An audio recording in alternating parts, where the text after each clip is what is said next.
Hello everyone and welcome back to Swede Roller. Swede Roller. Swede Fire! No, fuck you! I'm Toby. Yeah, I'm Chris. I'm Max. And I'm Andrea. And we're back to talk about the birth of life. Or the unbirth of death, as it was. Okay. And Or that's a nice creating mental... life. Yeah. Creating life. That's a nice mental image. We talked a lot about dying in the previous podcasts, and let's talk about starting from zero. Your character is dead, and you're gonna make a new character. Your shitty level 3 warrior is gone and buried. So where do you start? He wasn't shitty. His name was Bob, okay? Don't you dare. He had a family, how dare you? His family was killed by orcs. That's why he took up his grandfather's sword and fought them. Damn. That's how shitty he was. That was a tragic story. Yeah. One we've never heard before. Which took a paragraph. Well, we've got the issue of maybe your character is dead, or maybe you're starting a new campaign. Yeah. You want to create a character. How do you do that? How do you go about it?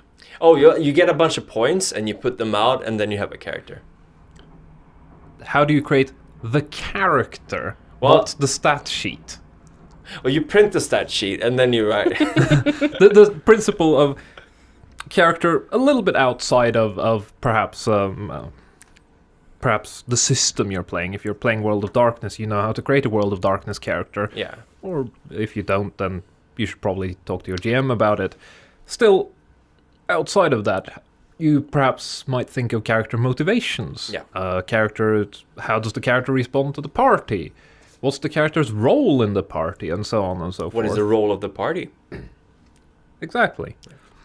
Are you playing socialites? Are you playing mercenaries? Are you playing adventurers? Are you playing bankers? That kind of scenario. Yeah, and then currently You want the I am... basic premises of the story, as it were. Currently, I am preparing a couple of campaigns at the same time for shorter sessions for a thing.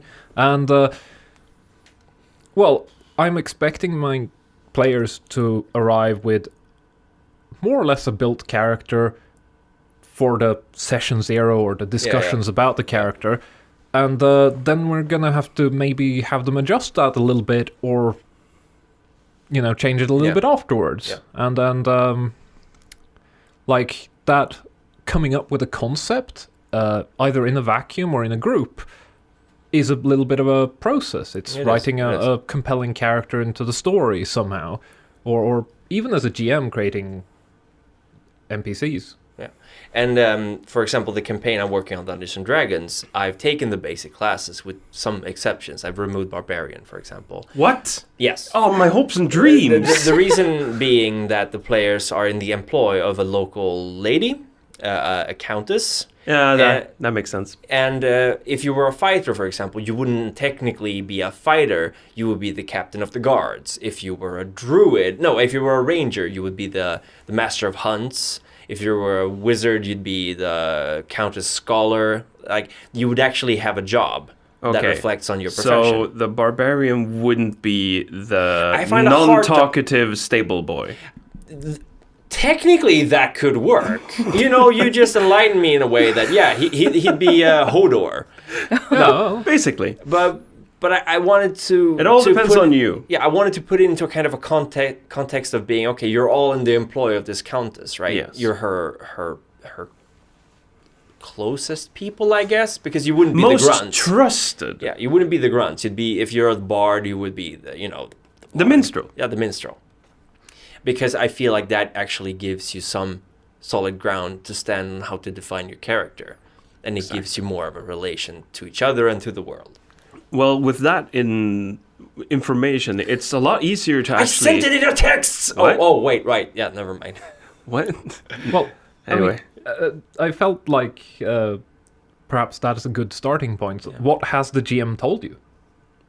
Yeah. Is perhaps the first step. Yeah. when Yeah, creating exactly. a character. That's What do you know? Yeah. You if you start don't know by- anything, ask.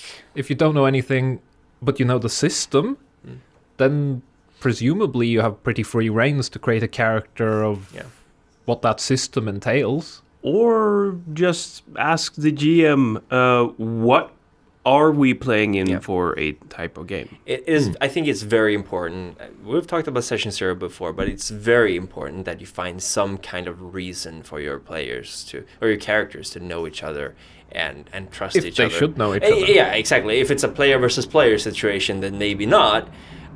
But if you're gonna go out on an adventure, people sometimes hook up for no other reason than going out together. But then the party dynamics should really reflect that. It shouldn't be you go up to a wizard and say, "Hi, you want to be in a party?" "Yeah, sure, okay," and then you go. It's not a pickup group, as it were, in MMORPGs, for example. You don't hit the LFG. No. You don't go to LFG chats. At least they have them now. Yeah. They do. Once upon a time, you had to stand in line for hours and wait for people to come and I want you. Right. But still, like, even within MMO settings, you still have to think about the character creation kind of as you would in a traditional setting, because you still need all the things that you guys said. Of course you have a system, and of course you have the world, and of course you have those limitations that go with that, but also like points that go with that. Yeah, healer. You need a healer. You do. Always say it to it so you have a healer in the group. Even the basic archetype of healer can contain so many different kind of personalities. Oh, yes. Or Your job motivations. doesn't always define what kind of a person you are. You could be an asshole healer that only heals people if they pay you. Or I guess that doesn't necessarily mean you're an asshole, but like you go up to someone, "I'll fix your broken leg for 500G." I mean, just because of an archetype of or a profession can be seen as good doesn't mean the character who does it is good. No. I created a character fairly recently who was who'd sort of seen the light of the healing deity, but wasn't a good character yet. Coming from an evil character, currently a neutral character, but trying to do better. Yeah. Paladin, I feel, is a class that is really hard to.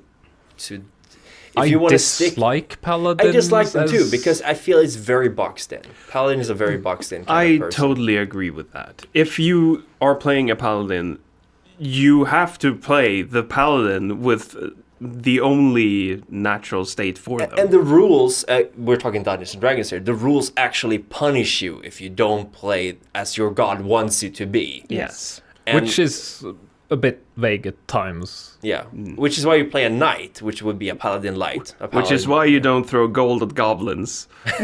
He was an avenger, which is just basically a shitty paladin, if you think about it. He's like, yeah, I'm a paladin, but I kill people. That's my thing. There is, I believe, a prestige class called a Grey Paladin or something, where there's a paladin with a little bit more leeway. But that's a prestige class. That's after like level 10. No, it's a fairly early one, I think. Okay. I think. And it's more or less, you started off as the naive and like idealistic person, and then you changed into this, and that might be a good thing to know during character creation, actually. That like, I'm going to have this really positive character who slowly gets corrupted into being more of a pragmatic person. And it's not an evil sort of thing. It's a pragmatic. Yeah. It's the ends justify the means. And there you have the morality system as well. Dungeons and Dragons have classically had 9 different alignments. First of all, it's either lawful, neutral, or chaotic, and then good, neutral, or evil. And that's a very strange way of looking at morality, and they've actually walked further and further away from this with every edition they've made, because it's very boxed in. Yeah, but it can give you a very quick character. That's true. It's sort of, and given that Dungeons and Dragons tends not to go as deep, I mean, you can always go deep. You can go deep on whatever system you want, but it tends to be a quick character that you can quickly grasp. What basically is this person? And for that, the alignment system is... That's true. It could also be what they aspire to be. Yeah, I mean... Not necessarily always that, but that's what they want to... This is generally what they tend to be. Yeah. It is lawful evil.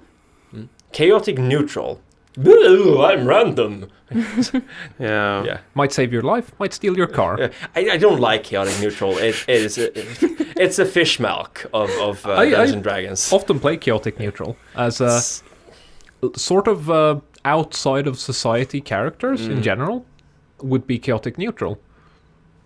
But it feels Not like the lol a random. thin line to walk and hard to play.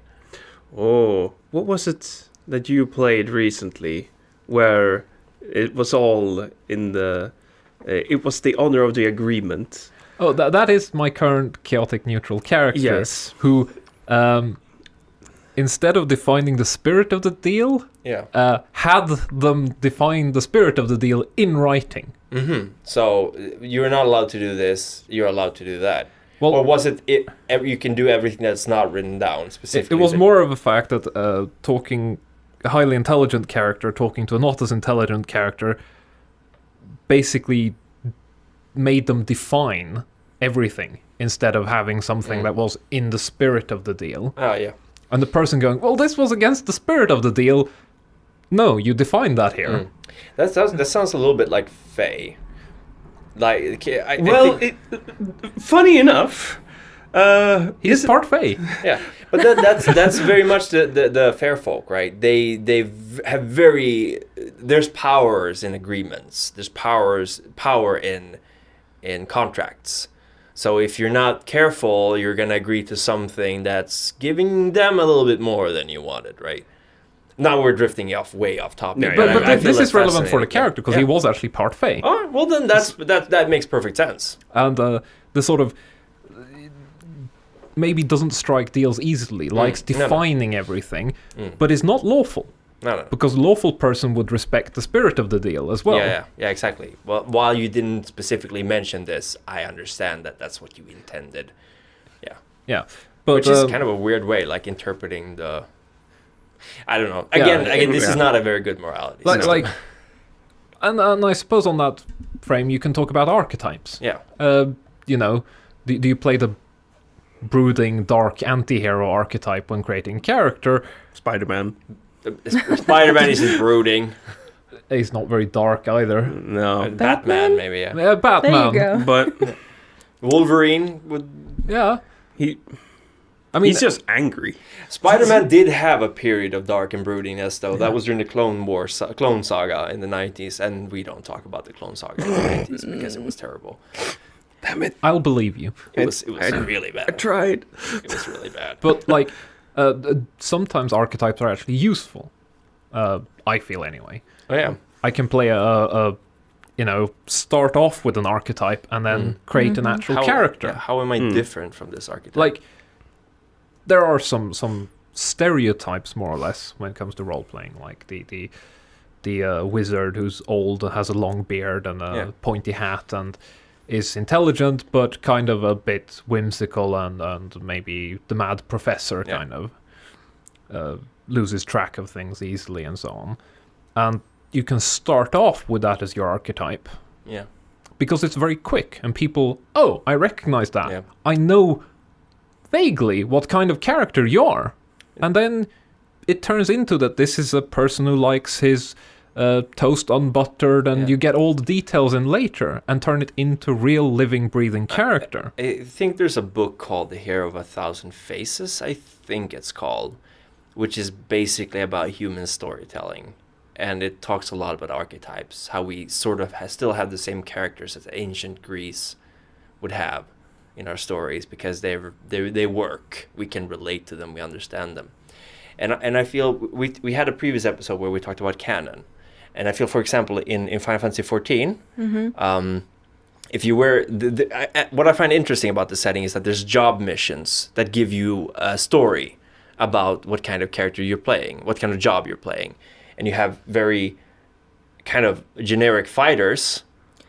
And then you have very specific, like Black Mage is a very, very set school of how to... That is what I was. That is a terrible class to start with, in my What? opinion. Very It's hard to very play. squishy and hard Yeah. to play. That's also the one I chose. But yeah, at the beginning, and then I changed. Yeah. But the good thing about that is that in Final Fantasy, yes, you can sort of, or any MMO, you can sort of go into, oh yeah, I want to play a fighter, and that's already some kind of archetype, like you said. Oh yeah, I want to play a healer, Toby said. Oh yeah, that's also some kind of base for you to build on. And that's all fine and dandy, and you can start with that, and then you add spices, flavoring, you know, Yeah. a little bit Yeah. of a simmer here, cream there, and then I want to be the dark black Brew. mage, which has the worst fashion. funnily enough, though, these archetypes actually, if we consider lore in Final Fantasy XIV, kind of shoot you in the foot. Most of the base jobs that you can do, because in Final Fantasy for one, even if you choose one specific job, you can be every class, every job on that specific character, which is good because you change your mind, you don't have to level someone else. You still have to level the actual job, but you have all the quests done and everything accessible, so it's still good. And Sorry, it used to be in Final Fantasy 11, you only had one character and you had to pay more money for more characters. right, Yeah. It's not like that now, though, but it's still that everything is on one character. yes. Yeah. And so basically you start with one job that's kind of generic.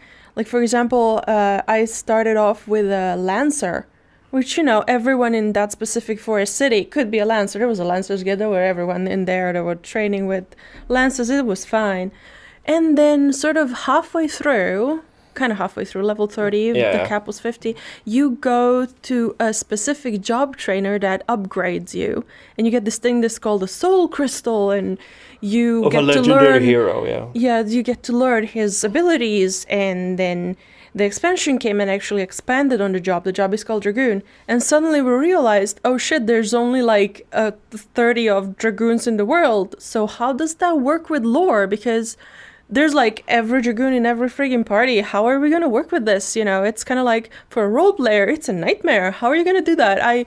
I even though I main the job, I roleplay that my character is not an actual Dragoon, but it's a Lancer, because that's the normal part. That's the most generalized part. So even though the game itself gives me some kind of archetype, and that I want to build upon, the problem becomes, when does it become too much? There has to be some kind of balance between things.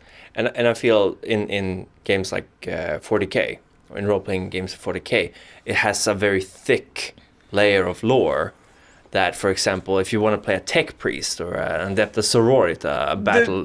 Tech priests are so awesome. they are, but they're so also weird. very easy to get wrong. Yes. Of course, there's the fact that lots of planets haven't had context with each other. But just as in Final Fantasy XIV, at some point, some classes, if you really want to stick to canon, that player is going to have to read up to play that character correct. Like, Vampire has that problem, for example. Especially the Masquerade. Yeah, because there's so much story behind it. Whereas in Dungeons and Dragons Fighter, that's generic enough that it could be a brawler, could be a thug, could be an adventurer. Could be a guard. Yeah, exactly. So in that sense, I think Dungeons and Dragons gives you more freedom. That is actually one of the... For... Dungeons and Dragons is probably one of the better starting games, probably, Definitely, I because think. it's very easy to look at these classes, these stereotypes, Yeah. and get a vague idea on what you would like to play. And 4th edition was even designed like an MMO. Yes. With tanks and It was horrible. yeah, well, yes, but it was easy to get into if you came from World of It Warcraft. was really easy to get into, Yeah. but it not my cup of tea. Yeah. And a counterpoint is also you can specifically try to avoid an archetype. Yeah. You can go into a typically dark and broody class. You can go for some kind of Rogue? warlock or Oh, yeah. rogue or something, and you can be the happy-go-lucky version of that. Yeah. Oh yeah. I accidentally made a deal with a demon. Whoops! I would love to be a warlock or that's like- super like I think happy all the time and being nice. John Constantine. at times is a very interesting character. From the comic Hellraiser. Yeah. Hellraiser, yeah. Because he at times he's very dark and brooding, but he also has kind of a Was it Hellblazer? something. Hellblazer. Hellblazer, Because I think it was. Hellraiser is about people being that's the flayed pinhead alive. and, Yeah, exactly. But he has a very interesting depth of a very powerful wizard, warlock / whatever, who has a very interesting sense of humor. And in 5th edition, as a warlock, interesting, you have the option of having made a contract with demons, with the Fae, or with Cthulhu. Oh dear. What? Which is Cthulhu? Yeah. Fucking With sweet. I love Elder it. gods. I love it. And that's one of the best aspects of 5th edition is that they've finally taken the little baby steps towards presenting more character options with backgrounds. Very interesting aspect of That, it. I'm really interested in looking into that system. Yeah. That warlock Which is what we're archetype. playing. Yeah. That warlock archetype probably came from prestige class called the Alienist. Oh, from the Previously. 3.5. Yeah. Yeah. That was pretty much that. Lovecraft, yeah. Lovecraftian sort of entities. Also, how popular has Eldritch Horror been the latest few years? They've been steadily increasing in popularity. Quite a I think. bit. Yeah. Yeah. I mean, it's strange. It had a little bit of a dip. In the 90s, yeah. It got a bit of a boost when Call of Cthulhu originally came up. Yeah. And then, that's still around. But it sort of Recently now, waned a bit. it's been going up because people are very interested in this tentacly unknown. Partially that is actually due to a copyright reason. Probably. That a lot of Lovecraft copyrights are expiring. Yes. Oh, that's good. I'm going to write my own Call of Cthulhu book without the racism.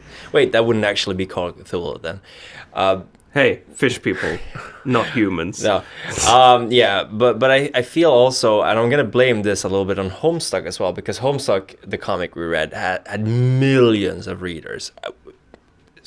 I think 2 million unique readers. A lot. Or a million unique readers every day.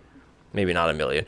Either way, he actually included elements from Call of Cthulhu. He made his own ancient gods, which the impact of Homestuck on popular culture is going to be very visible within the next 10 years because people are like, we're on Tumblr, me and Andrea, we see a lot of creativity going on.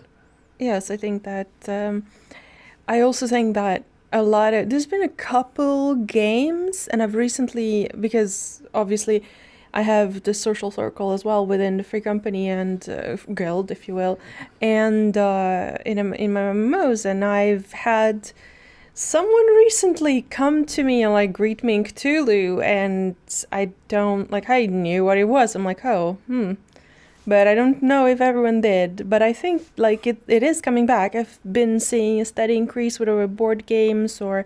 Oh, board games definitely did their part. like, Yeah. Yeah. Arkham Horror. There's been an interest for sure, and I think it can be like an interest in the occult can be a good way of building your character as well. Oh yeah. And Oh, going yes. against it, but also it just feels like a trade that you can go for, against, I don't know. But I'm building on that line. I think I've seen lately so many people who usually wouldn't play Dungeons and Dragons and role-playing games have gotten into the hobby. In general terms, I feel like actual play podcasts serve a huge role in this. They've sort of shown it to be a funny, entertaining thing to do as a group. They've made very rememberable characters. And I think this has really contributed to a wider spread of players. To a certain extent, it has been popping up in popular media more as well. Yeah. If you Yeah. look at things like, what's it called? Stranger Things? They played it, yeah. They start off a young group of guys playing Dungeons and Dragons. Or first edition too, right? Yeah. Yeah. Ugh. Some very, very sort of simple. Yeah. It's not a main part of the story, but it No. is sort of there. Yeah. And I think that shows up as well in a few other odds and ends of like popular media. You had I don't remember the name for it in English, but in Swedish Nollor och Nördar. But this was like in the late 90s. They actually had a Dungeons and Dragons group too. You had Community played Dungeons and Dragons, made a very interesting Dungeons and Dragons episode that was funny. So popular culture, and I think this is also a generational thing, that these kind of things are popping up now because the generation that grew up with Dungeons and Dragons are re-implementing this into popular media. Show the jocks they were wrong. Yeah, exactly. Yeah, you've seen a steady decline in sports movies. I'm just, Damn. one thing that I thought of as maybe inspiring the Eldritch horror or cosmic horror, as it is sometimes. Cosmic horror is a good Some kind. Sometimes it's referred to as that, but Hellboy, the movies. Hellboy, definitely. Good influence there. Probably like had both the cult aspect and the like cosmic horror aspect of things, unknowable things and strange things. So if you want to play a warlock, just consume popular media and you will get lots of inspiration for your character. And archetypes are useful, but you can also do, as I said, you can go the opposite. You can break the mold and do something very strange. Like, for example, Deadpool. That's what I was thinking about, because he's like unlike any other superhero. So it's like he goes against... Yeah, I wonder how long I've been reading the Deadpool. Because he's probably the most favorite thing from Marvel for me, at least. Because he's just not anyone else. I think he's a combination of Spider-Man and Wolverine. Like he quips like Spider-Man does, but he's also kind of a grim... No. He's Deadpool. I don't know. No, he's mostly joking around, breaking the fourth wall and all that shit. Yeah, but he's also brutally slaughtering people while doing it. Yes, but at least he's not brooding over it. There's something very special about having a character without that sense of who doesn't actually think their actions have much consequence. Yes, in a sense. Yeah. Or don't care that their actions have consequences, maybe better. Yeah. And I suppose you could play a character like that. A very carefree, not necessarily happy character, but definitely carefree. Yeah. Like when the gods come knocking and they go like, "You are chosen to save the world," the player will be like, I don't really feel like doing that. Right now is a bad time. Yeah. Could you come back in a couple of weeks? I'm through a divorce right now. Well, I think one of the biggest problems in Dungeons and Dragons is the escalation of power. Yeah, I mean... because it's sort of ultimately you end up in a situation where in the game system, normal humans don't really pose a challenge to you anymore because you're on a level of a demigod, and you see this in the monster manual, the less and less human threats or humanoid threats. And the point about that is when you're creating your character, maybe having an idea of the end goal. Oh yeah, like you create a character, you don't have to have my goal is doing this, but having a vague idea of both in-game, my character's personal motivation, the end idea is, he wants to be rich, or he wants to retire and run an inn, or it can be whatever. Having some vague motivation for your character anyway, and out of game, where do you want to end up with this character? Do you want this character to sort of, Dungeons and Dragons wise, nearly ascend to divinity? Or do you want to finish it off with an epic last stand where everyone dies? Yeah. Or and I think just 3 short-term goals and 1 or 2 long-term goals. Yeah, I mean, you can... That's obviously a session 0 thing where you talk to your GM or whatever about what do they want from you, and you can think about that. And I came to think, when talking about goals and things, the World of Darkness system where you have like virtues and vices, and the old World of Darkness system where you have nature and demeanor. Yeah. Those are really interesting to create a little bit of, what kind of person is my character? Yeah, exactly. Nature and demeanor is a super good system because it's subtle. It gives you a reward for role playing, and it helps you anchor your character. If you play a child nature character, you can always go down to, I want things my way, or I'm not doing it. Yeah. It's a simple concept, very simple. I think that the old World of Darkness with Nature and Demeanor is a lot better than the new World of Darkness. more varied. Which has 6... It's Or no, seven, 7. 7 vices and 7 virtues. Yes. I don't like it. Because the other one had so many more options. Yeah. There You were could like invent 20. them. And Architect. You could invent them. Yeah. Yeah. That was a large part of old Architect as a personality type. I want to build something lasting. That's and then you have the vice. I have lust.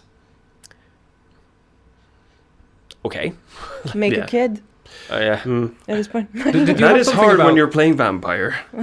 You have a child. True. Yeah, that's You make true. I wanted to say it was really interesting the fact that you get vices and stuff like that. I didn't play the game, so I think that's something I might think about in the future when creating characters. I wanted to say another goal. I had a question sort of for you.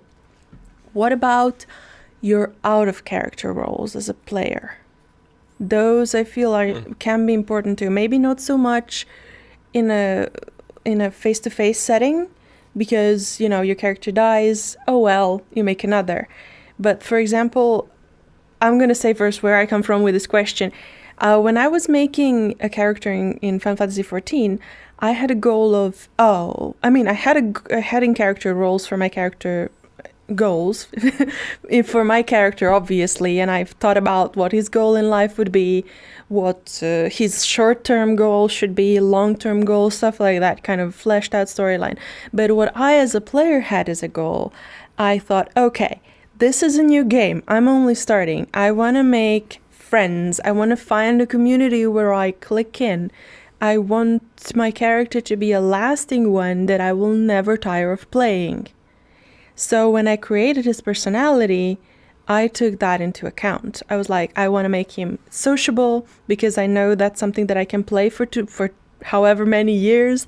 I want to make him nice. I want to make him secretive a little bit because that adds flavor. Or I want to make, and then my long-term goal was, I want to make him a spy master. And I'm going to work for it. So, kind of, because I like that. So it was very much out of character. So I was wondering what you guys thought about that. Well, yeah, I feel that is also an aspect. I went into it a little bit, I felt, with the sort of out-of-character goals. Where do you want this character to end up? Yes. And that's a very similar thing to what you said. Where do I want to sit at the end of this? Or where do I want to sit after a couple of sessions? Where is sort of... is my character going to be keeping secrets from the group and having secret chats with the GM about plots or things and planning on stabbing the other people in the back or maybe just diverting party funds to something. They might have a goal in mind that isn't really taken to the group, but is out of character goal. I had a character who regularly stole money from the group because she had a little sister that she was sending money to, but she never told anyone about it. I was just gonna talk about that. I was playing a rat man. Or a rat person in the same setting. Thank you. Yeah? Let's keep the genders out of this. Wow. Just kidding. No, but I was playing in the setting that Joanne, who's been previously on the podcast. The constant. First of all, of this podcast. I can only refer to him when I've had a GM or you a few times. And Daniel once. That was years ago. Yeah, and painful. But still. So I have a rat person who I played named Screeth, and he was a bard. Apparently not a great bard because he was the most useless character in the entire group. And the other people power gamed like fuck. I didn't. Oh gosh. You didn't, but the other two did. Probably. Power gaming, that's but still, it felt like it because the power difference was so large. Also, I didn't know how to play a bard or min-max a bard. And you didn't know how to play any instruments either, so that... No, he could play an instrument quite well because his long-term goal was to become the piper who fetched away humans. What? Yes. That is beautiful. Because he had a he had a bard come to his village in a young age and pipe away all his family. What? And his He relatives. was a rat. Yeah. Yes. Oh my god. So he wanted the revenge on the humans. That's He wanted to. That's beautiful. I love it. That was his long-term goal. Beautiful. But still, for that to happen, he must afford all this magical equipment, all this magnificent flutes and all that shit. So he looted. We were in a cave or something. Well, there was some combat, and we were looting. So I went to one of the captains, I think, or one of the people, and I found like lots of gems worth a lot of money. I found about 50 of them, and I was like, okay, what do I do? Guys, I found 8 gems. So and it was like, and that's the best part. You make a little lie out of it. Yes. You keep most of them, but you tell them you found gems. yes. Yeah, I And the can't funny remember part the is, exact he got everything paid for from the party funds, because And they that kept, was and they kept going, how come you have so much good gear? not really, but That would be a later thing, probably. yeah. But still, that was pretty. I love it. I liked his goal and everything, but then I stopped in the group. Yeah, well, It that became was too a, much. a typical, slightly more out of character, and I suppose you've got more further out things, like especially when does my character die? That is probably most likely an out of character goal. I want my character to have a really good last stand, Yeah. and then be immortalized as a sort of Yeah. a martyr for a cause. That is not something a character in game is thinking. It's something you out of game had. To get back to what you were thinking of. And I've been listening to the Critical Role podcast for a little bit, which is inevitable because I finally came up to the last episode of the Adventure Zone, and one of the most memorable characters is of course I forget his name now. I think it's Grog, the barbarian. Grog is an extremely simple character. He wants to fight, he wants to fuck, and he wants to drink. And not necessarily in that order. Probably. And from the first episode, I'm like, oh, that's Grog. Because he has a very, very familiar voice. Like, there's so much character. He's a stereotype. But that's okay. Because he fills a function of the party. The player has like, oh, I want him to probably die in a huge fight. Doing what he loves. Then you have some other party members that I still have no idea who they are. Because they're so kind of bland, not sure about what they want, motivation kind of lacking, no clear dialect. Or maybe they just haven't had the chance to express themselves, because sometimes you don't get that. I'm 3 episodes in, so. But sometimes, you know what happens? Sometimes I think maybe when we create a character, we challenge our boundaries in a sense of, I've never played, I don't know, for me it was I've never played a parent. So I made a character that was a parent, and that's a big situation of him. Someone might be, oh, I've never played. What have you never played, Toby? Oh, God. You've never played anything fun. Yeah, Oh, great, come on. great. Nah, but there's. High five. I mean, there is so much Sorry, that Toby, you sorry, probably have, which I probably haven't played. No. Right, And sorry, that was not a. No, I'm not taking offense at all. I'm just continuing. Yeah. But you keep talking. So, Sorry. yes. No. No, but, and I think also as a player, you have to sit down and be like, okay, do I want to go out of my comfort zone for this game? Like, just that's that question. Do I want to make a character that's going to be challenging for me to play? Or do I don't want to have to worry about that and play a character that's simple and easy to play? Do I want to put on my comfortable old boots, or do I want to put on a pair of brand new running shoes? And that sometimes depends on how much time you have for roleplay. If you have a lot of time for roleplay, you might want more variation. But if you have this group that you meet once a month or once every second month, you really want to get the most out of that game, right? You want to make sure that it's a comfortable ride, because you don't want to waste that one time you meet your friends with first of all, trying to remember your character, because that's going to be a huge issue. And I feel that way in Martin's games, which have become fewer and fewer because we all move apart and stuff like that. We really have to make the most out of the time, so we don't have too much time to put into very vague and obscure facts that we probably won't touch upon. And I suppose that's also something you could think of, like leave a little bit of room for your character to grow. Yeah. Because your character will have to adapt to his or her or its environment. Yeah. So leave the little details, leave the little things out, and fill them in as you go along. You don't need to have a perfectly fleshed out character down to the brand of cigarettes they smoke. No. You can leave that as a thing that develops as you get a feeling for a character as well.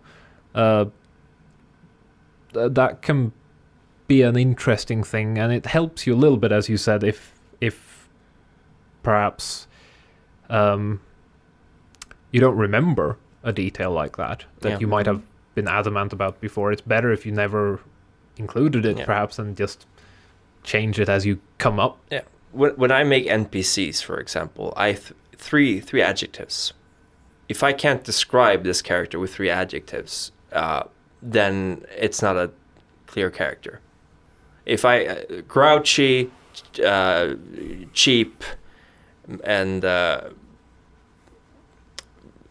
courageous, for example, like it's a. I can't think of. I'm really tired. It's the last podcast, but like you have to have these defining traits. Otherwise, something that defines them somehow. Yeah. So, for example, for our session 0, I want you guys to have a general idea of what kind of character you want to play, but we're gonna together create this. We're gonna weave together the narrative. Okay, we're gonna weave on how all the whole group interacts. Yes, exactly. Yes, because you've worked together for several years before this, so we should know each other. Yeah, except if one of us is a secret spy master. True. The barbarian. Hold on.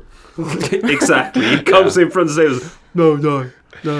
Actually, that's an interesting thing where you could maybe use the nature demeanor system, even if you're not playing World of Darkness, where it's not, a mechanical issue, but you could look at what is my character truly, what's in nature, what's their basal instincts in a situation, and what does my character try to project around them. It's a good psychological exercise, if nothing else. Is my character a truly nature coward, but is trying to put up a brave front always, trying to be courageous, trying to show off, trying to come across as fearless and strong, but in actual fact, when shit hits the fan, that character is the first one to run. Oh yeah. And he really just wants someone to take care of him, like. Or you could have a demeanor that is evil, but your nature isn't. Yeah. You could have a demeanor that is sadistic and cruel, because that's what your character, out of maybe fear, wants other people to fear. And that's so real, because, for example, if you're the president of a company, you want to project this image that inspires your workers, right? I think we're thinking about the same thing. I don't know what you're thinking about. Okay, it's an anime. Yeah, but it's just that you want to project this kind of confident image, even if that's not who you are, because you feel like this is what I need to do. Okay, he got it. Anyway, so I think we probably sadly have to end about there. What? It's only been 45 minutes. I think... How about 45 more? Yeah, I'm ready for... My brain is mush right now. Yes, I can see that because your eyes are shutting down. It's like a machine. It's a lack of oxygen in this room, okay? I still don't feel it. Now that's Me because neither. neither of you are human. I've had coffee. Coffee only makes me calm. You are affected by coffee very easily. Coffee calms me down. I used to take a cup of coffee before bed, actually. Oh gosh. Anyway, when it comes to characters, I suppose we could sum it up as... you can make a broad strokes character and let the devil be in the details. You can always compliment. Yeah, you can always change things as well. Like, perhaps changing a character every session is going to be too schizophrenic, but don't feel like you've backed yourself into a corner too easily when you sort of come to the first session. And for the love of God, think of something more original than my parents were killed by orcs. Okay. Unless they were killed in vengeance from the orcs because they had backstabbed the orcs in a previous adventure. My orcs were killed by my parents. My orcs! That's good. That's original. But you know, You can always put a little twist on it. Well, that was a big twist on it, but you can play an archetype or you can play against an archetype. Yeah. You can invert an archetype. At least make a conscious decision, you know. And I'm sure there are a tremendous amount of pages and places you can go for information online about, oh, for this system I want to create a character. So whatever system you have, you can always just Google it and character creation, and I'm sure you'll find a lot of help. There's so much stuff out there.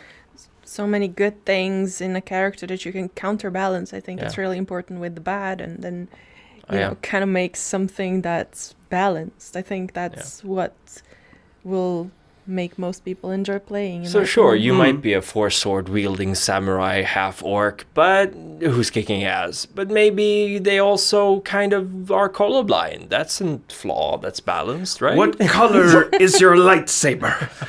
I mean, I usually like creating a character that has a strength, something that I can always sort of say, oh, at least my character is good at this.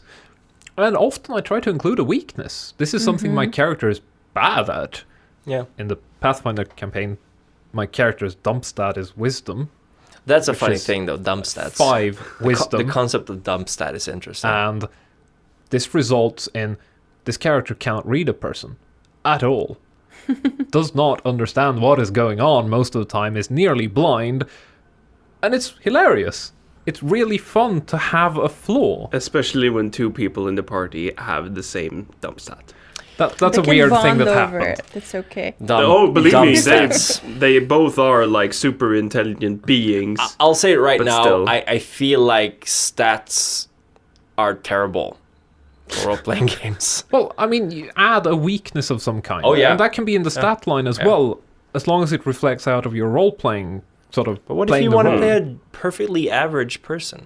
Well, perfectly average people's weakness and strength is probably the same. That they're perfectly average. Yeah. Yeah. That is a weakness in and of itself. Yeah. You're going to be beaten by a specialist. That's true. And one of my favorite examples of a character that had a clear strength and weakness was a character who had an incredible phobia of spirits, was blind, but had spirit sight. What? That sounds hilarious. Poor guy. So, oh God, I have a lot of inspiration for our next podcast, that for sure. We should really talk about power gaming. That should be an interesting podcast. But until that time, we got to check out. Yep. So, y'all just keep rolling. You hear? He didn't even know. Okay. Keep rolling up power game characters. No, don't keep rolling those. Anyway, we're done. Say the thing! No, he didn't say it! Thank you for listening to Swede Rolls. Your support means the world to us. The music you heard playing at the start and the end of this episode is Fireside Tales by Darren Curtis. The intent of this podcast is to discuss themes and issues in all manner of gaming, but primarily focused on the RPG genre. If you have any comments or feedback, we'd love to hear from you. Pay us a visit at swederolls.com, where you can also learn about the people doing this podcast and more. For our Let's Play channel, check us out at youtube.com/Swede_fighters. And until next time, keep rolling.